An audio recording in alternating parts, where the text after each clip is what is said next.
Hey, what's up guys? I'm back in the gym today training back, and the first exercise I'm doing a couple of warm-up sets on a wide seated row. Really hits the midpoint of the lats, and now I'm into my first work set. So once again, 10 reps, as heavy as I can, good form, and then try to progressively overload each work set by keeping that 10 rep ceiling, using drop sets and rest pauses to get there.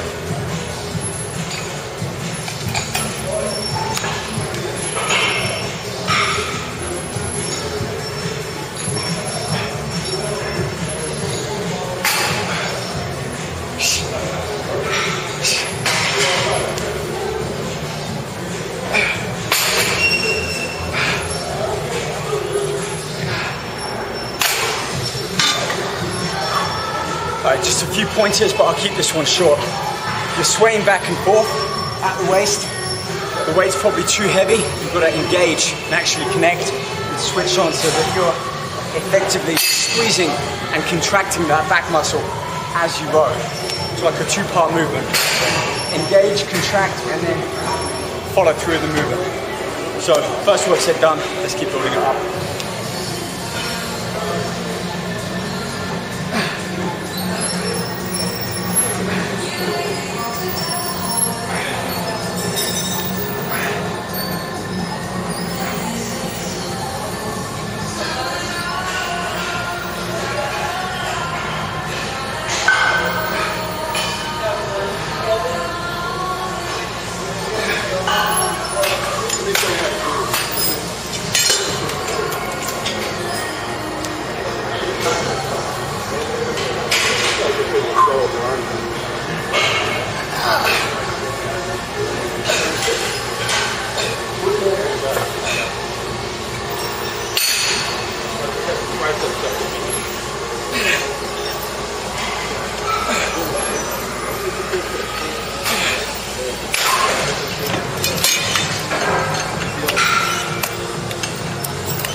Okay, a little bit of rocking back and forth, but I'm still engaging the weights. I'm still contracting that muscle. I'm the heaviest in my final work set. A little bit of give and take. Let's move on onto free weights now and do some sing-along dumbbell rows.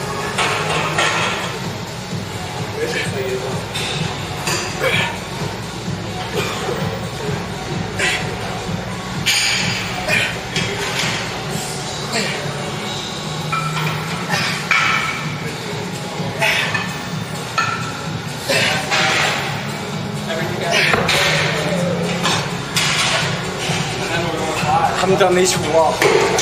They're a great exercise. I find I get a better feeling in the muscle by keeping my shoulders up, so slightly arched in the lower back, or even on an incline bench, allowing my shoulder to fully go down, and then before I start to pull my shoulder up like that.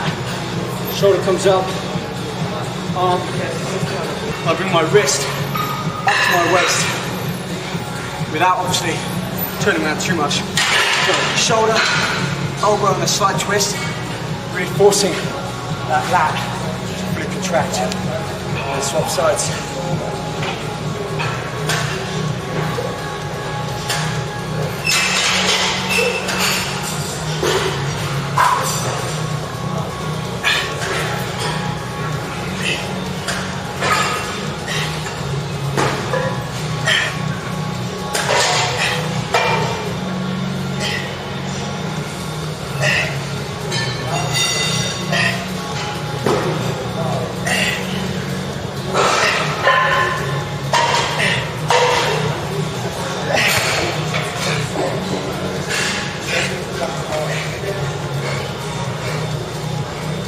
With single arm dumbbell rows, it's all too easy to let the weight get the better of you. Sooner or later you start losing your form just to complete those reps, often taking that strain, the efficiency of that muscle working. So as soon as your form starts to go, even if you're close to that 10, 12, whatever your rep target might be, stop the exercise, do a rest pause, 10, 15 seconds, and then get back to it. So you really engage and recruit those deeper type 2B fibers, the growth fibers. Think of it this way. It's only when you start to fail that the muscle really starts to work. By that I mean, you've really got to lock yourself into that exercise and make those final few reps, make every rep count, but those final few failure reps, so that that's where the body then has to adapt and come back just a little bit stronger, a little bit bigger. So unless you're lifting heavy and continually trying to overload the muscle, that growth, stimulus for the growth isn't there.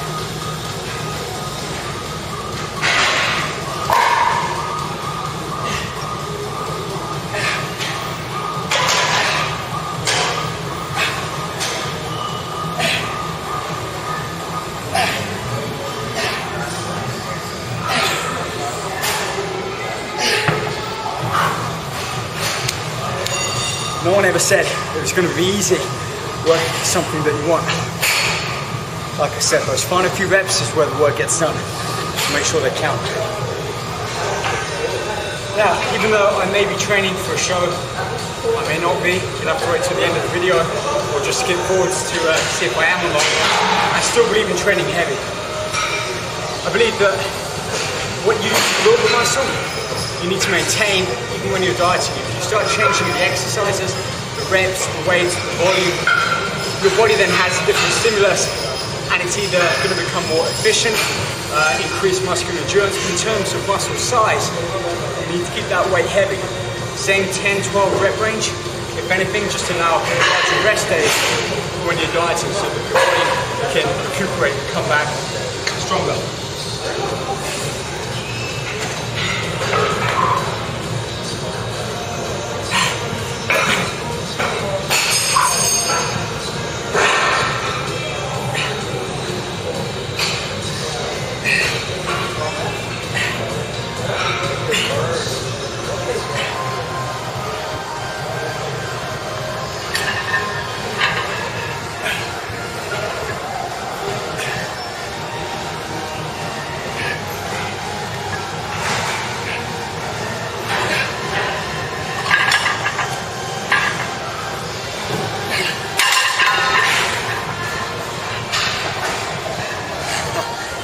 Doing the V-bar kind of mid-workout.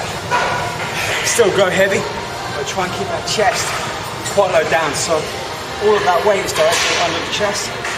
Therefore it's the back having to be stressed as opposed to more upright like this and bringing the shoulders again, taking that strain off from the back. So a great exercise I find, more of the inner and wider part, as long as we let the shoulders come all the way down, pull them back, keep that lower curve in the back.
Sticking with that overload principle, I aim for about 10 or 15% more than the weight that I failed on around that 10, 12 rep mark. A little bit more than 10%, but I'm planning on a drop set here to my last work set. So a solid 4 or 5 reps with this heavy weight, and I'll take off about 20% and complete those last, well, until complete failure.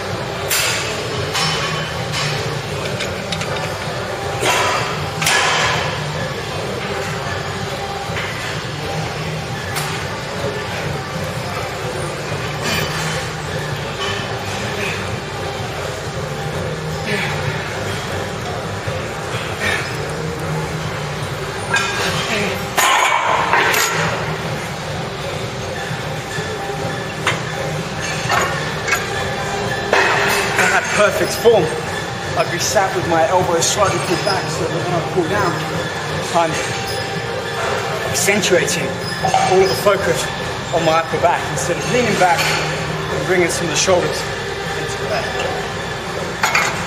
Again, if my form was perfect.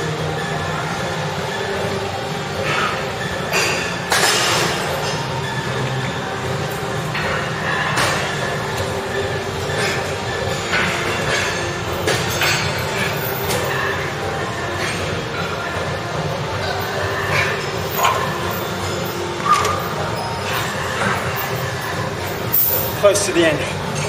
Last exercise, punch grip, underhand pull down. Really work with some thickness and upper inner back foot. Let me go over there. That's good. Stay out there again, man.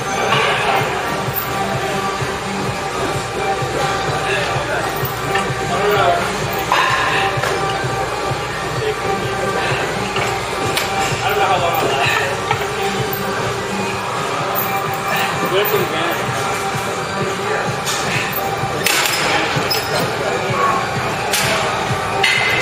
Near the end of the workout,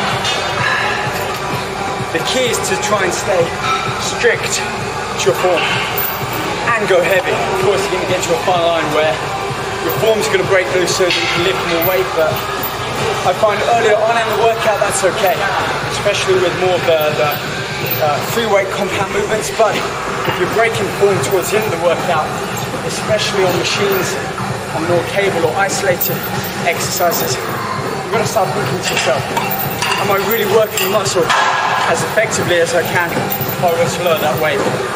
So while I can go heavier on a reverse lat pull down, I think at this weight I'm at my limit. Really working the upper inner back portion to its max.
Done.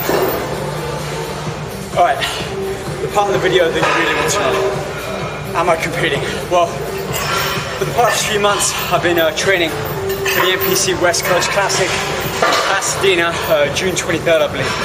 It's about 3 weeks away. In fact, it is 3 weeks away today. And I'm training for that show. But guys, the fact of the matter is, with me being British here in America, even with visas, green cards, I can't compete at a national level. So I can do the amateur show, or an open show, which is what this show coming up is, but there's no guarantee I'll do well. But if I place, I cannot go on and compete at a high level. So a bit of a catch-22 there. And right now, I just don't know, it's up in the air. I'm training as though I'm going to be competing, but if I don't step on stage, it's not because I don't think I'm ready. It's because I want to show an organisation that I can continue to compete at a high level. So at this stage, just got to keep watching. Follow me on Twitter, @RobRichards, Facebook, Instagram, website, the whole social sites out there. And in case you're wondering, weight and body fat, I'll show you the weight right now. So we've got this at pounds. I normally weigh myself in the morning as soon as I wake up. It's 6 p.m. now in LA, so this is what I weigh.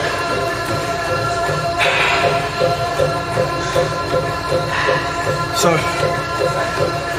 just shy of 177, and I was about 178 in August when I was on stage, and probably comparable to the condition that I am now.